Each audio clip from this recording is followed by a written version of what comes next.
You ever see a drone explode over your tomato plants at 7 a.m.? I don't recommend it unless you like picking melted plastic out of your breakfast. That was my morning, a million fiery pieces raining down my old eagle talon, screeching overhead like he'd just won the lottery. And down the street there's Karen.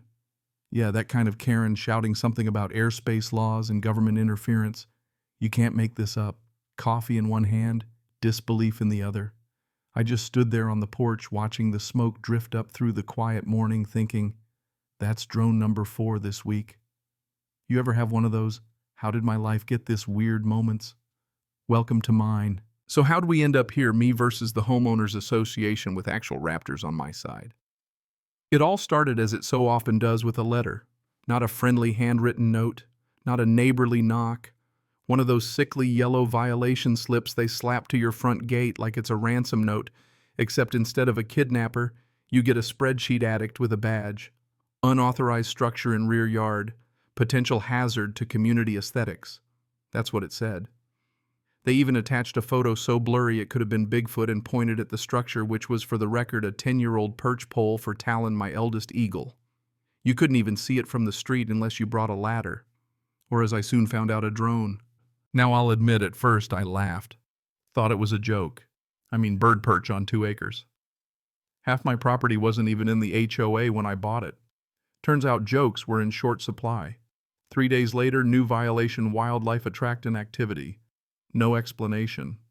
Then another unsanctioned aviary installations. Then breach of architectural guidelines. I pictured Karen HOA clipboard clutched in a white-knuckled fist, binoculars pressed to her window feverishly, Googling how to evict an eagle. The campaign was on. 5 citations in 2 weeks, each more bonkers than the last. My favorite, encouraging dangerous wildlife activity through persistent nesting behavior.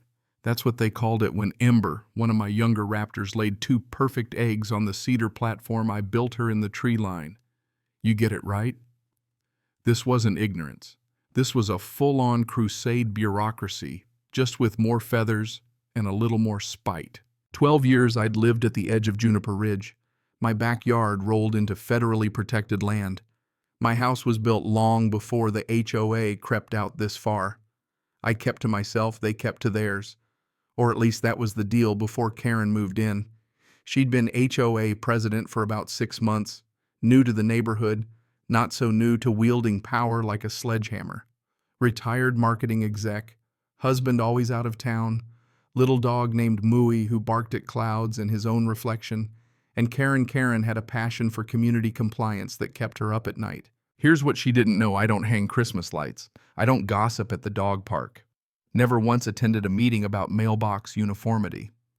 My hobby, I rehab raptors, eagles, hawks, owls, hurt by power lines, wind turbines, or some jerk with a trap. Licensed by Fish and Wildlife 10 years running. My land. It's registered as a conservation easement.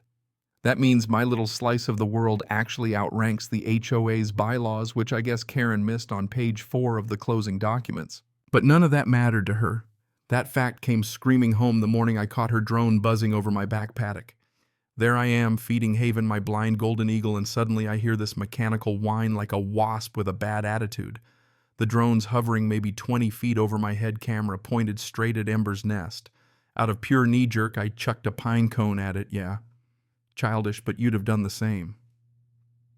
It zipped back toward Karen's house, and 10 minutes later I get an email, a screenshot of me, mid-throw, subject line, evidence of hostility toward HOA monitoring efforts. I hit reply, and well, let's say I kept it professional. The letter I sent to the HOA quoted federal codes and kindly suggested Karen find another hobby.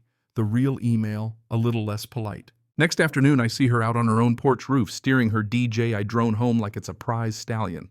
I waved. She didn't. 2 days later, the drone's back bigger lens this time, and now it's got an infrared sensor. Talons perched on the garage, following every twitch and whir. The drone dips lower, no doubt aiming for another close-up of Ember's nest. And right then, Talon launches. His wings pound the air. Before you can blink, he collides with the drone. There's this explosion of plastic and whirring rotors. The drone crashes in my yard, Talon circles, lands beside the mess, and puffs his chest like he just saved the nation. Now, I don't know if you've ever seen a bald eagle commit property damage, but there's nothing quite like it. Karen, for her part, flipped.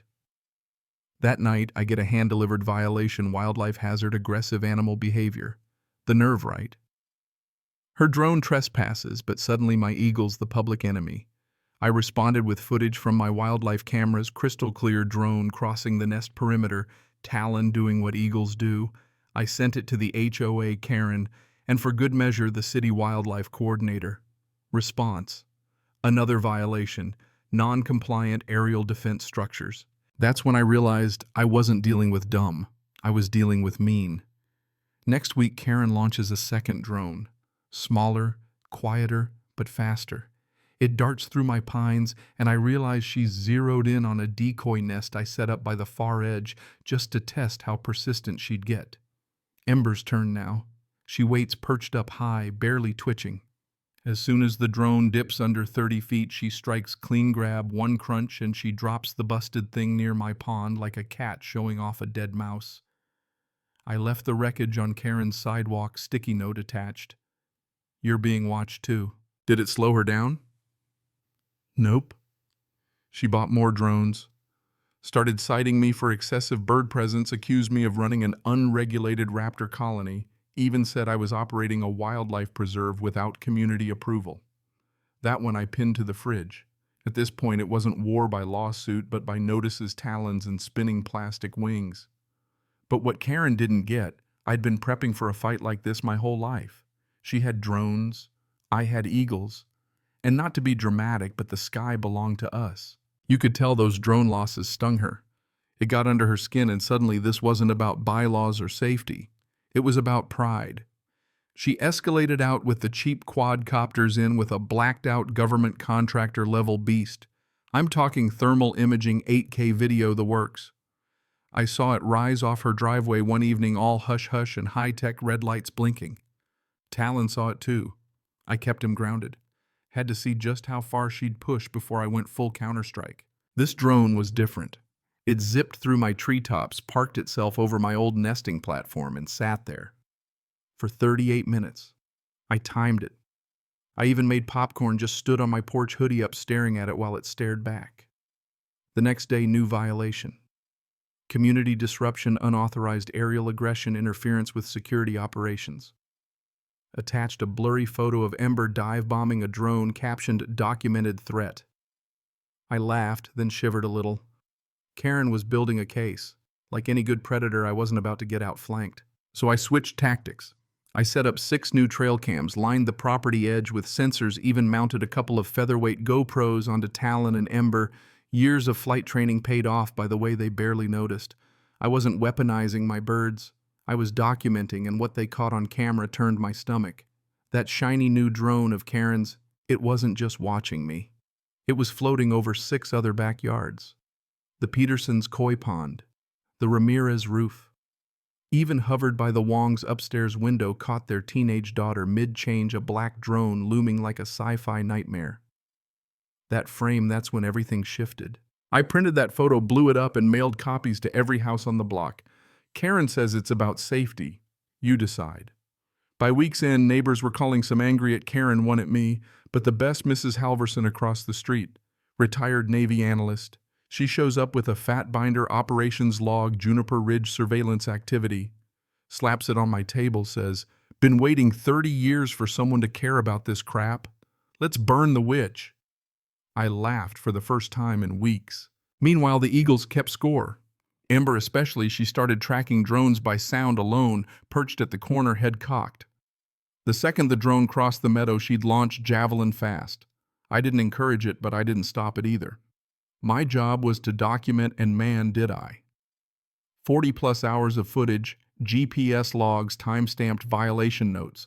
I made a folder, Airspace Invasion Exhibit A. Sent a Freedom of Information request to the county to check flight permissions. Came back quick, no exemptions, no permissions. Karen was running civilian-grade surveillance over private property, no consent, no nothing. Or as the legal folks call it, spying. Her response, a $1,250 fine for repeat pattern of hostile avian interference with community oversight. I framed that one, put it in the outhouse. Then I called my lawyer. Nate, quiet guy. Soft voice used to prosecute now helps people like me who pick weird fights. He flipped through my paperwork, watched the footage, finally said, "This isn't just an HOA issue. This is federal." He counted it off: surveillance laws, trespass ordinances, airspace violations, wildlife statutes. He asked for my rehab license and sanctuary docs. I handed over everything: my land title, my conservation easement, even the dusty 1987 sanctuary ruling. Nate grinned. "We're gonna roast this chick." Karen, meanwhile, sent out a full-color newsletter: soaring threats when wildlife becomes weaponized. Claimed rogue eagles were being trained to destroy community safety drones. I read it to Ember. She yawned. Next page: Talon mid-flight known aggressor in big letters. So dramatic I almost sent it to National Geographic. But what really got to Karen losing control? So I kept digging. I mapped every drone flight matched video to timestamps, even traced the receipts. Turns out 3 of those drones, purchased on the HOA budget, reimbursed from community patrol funds, but actually shipped to Karen's house via her own Amazon account. She was buying illegal surveillance gear using other people's money to spy on us. I brought that little tidbit to the treasurer. Mr. Doan, a nervous guy, looked like he hadn't slept since 2002. "I thought we were buying radios," he said, blinking. People started to flip. Anonymous tip in my mailbox. Karen's been hiding flight records, old archives, basement drawer B. No name, no return. The next morning I strolled into the HOA office, asked for archive access, just concerned citizen stuff. Margaret, the secretary, barely looked up, just handed me the keys. Drawer B37, drone reports, flight logs, target zones, lists of residents. Mine appears 15 times with comments like visible nest activity or appears to encourage bird-to-drone aggression. That was it. The drones were now evidence. But I wasn't done. Remember that drone Ember dropped in the pond? When I cracked it open, I found a hidden mic and a chip full of audio logs. Karen, loud and clear: "I don't care if it's illegal. I want to see what he's hiding in those trees." See, the thing about surveillance cuts both ways. You ever hit a wall where escalation stops being fun? Karen did. Drone number 6 clipped Talon's nesting box, crash-landed right inside my property's no-fly zone, red-marked federally protected off-limits, even to me without a permit. I was in the barn, heard the crash, ran out to see Talon shielding Ember and her eggs, plastic debris tangled in the pine propellers twitching. Camera survived. So did the SD card. And that right there was the final straw. I wasn't just a bird nerd. I was a federally licensed master falconer. My birds partners, not pets, protected under the Migratory Bird Treaty Act. My land official: raptor rehab and nesting preserve. Laminated maps, file cabinets, signed permits, the works. Now I had a digital paper trail thanks to Karen's obsession of federal crimes. I called my wildlife attorney, Nyan Trevorrow. Ex-prosecutor now takes down timber poachers and bureaucrats with equal delight. She said, "Send everything. And don't touch the drone chain of custody matters." I did as told. Uploaded video, sealed evidence, sent every violation and newsletter. 2 hours later, she calls, practically giddy: "This is going to be fun." Karen. It turned out, hadn't just broken federal law, she did it repeatedly as an elected official and paid for it with community money. Next day, I got an email from the Department of the Interior: complaint received, preserve all evidence. 24 hours later, a government SUV parked outside my gate. Agent Darrow, bald eagle, lapel pin handshake like a lumberjack, asked to see the airspace logs. We spent hours reviewing footage. He saw the drone crash, Talon, the violation notes. "This is gold," he muttered. That same afternoon, Nyan filed a separate report. Karen had laundered nearly $10,000 in HOA funds for wildlife safety patrols, a program that didn't legally exist. The drones were shipped to her, bought on the HOA's dime, and used to break federal law. If this was fiction, you'd roll your eyes. But it wasn't. Next week, the State Environmental Office froze all HOA drone purchases. Karen tried to rally the troops with an emergency meeting, but the community center was already crawling with government cars. The meeting got canceled. I watched her walk to her car, lemonade in hand, feeling for once completely at peace. By the next day, the HOA treasurer resigned, then Margaret, the secretary. Karen, to her credit, never broke in public, just posted long rants on the bulletin board about deep state collusion. I saved those for the scrapbook. For the first time in months, the sky was quiet. Talon soared. Ember nested in peace. but I knew it wasn't over. Karen still lived 3 houses down after all, and I'm not the type to leave a battle half fought. Lawsuit was inevitable. Nayan filed its civil damages, federal violations, wildlife harassment. Emergency injunction came first, freezing all HOA drone ops.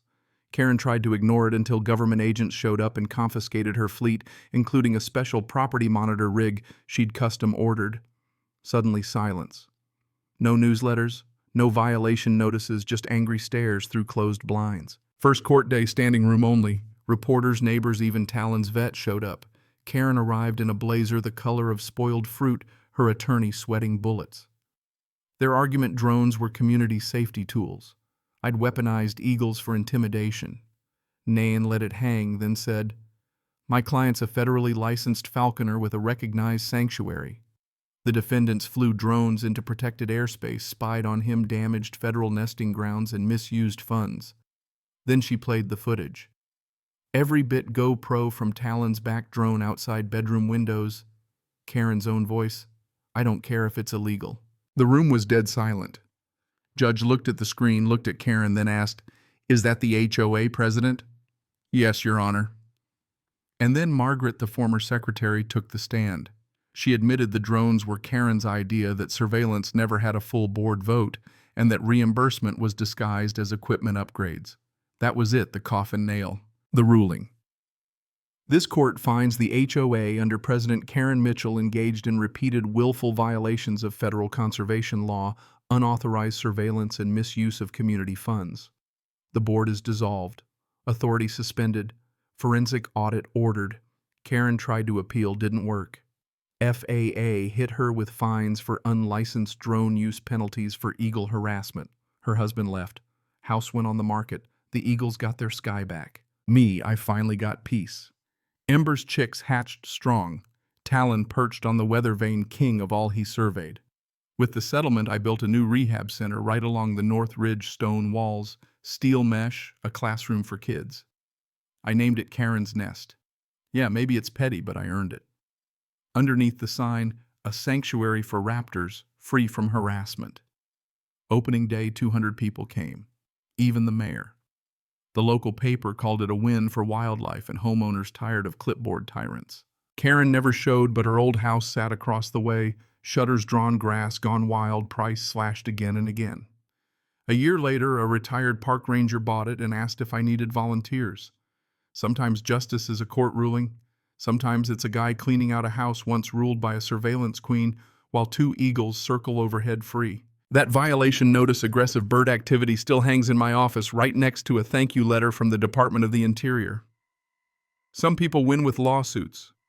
I won with feathers and patience and the quiet knowledge that if you're going to pick a fight with nature and the law, you'd better know who's watching from above. So what do you think if you've stuck around this long? Was I right to fight back, or did I cross a line? Where do you draw it?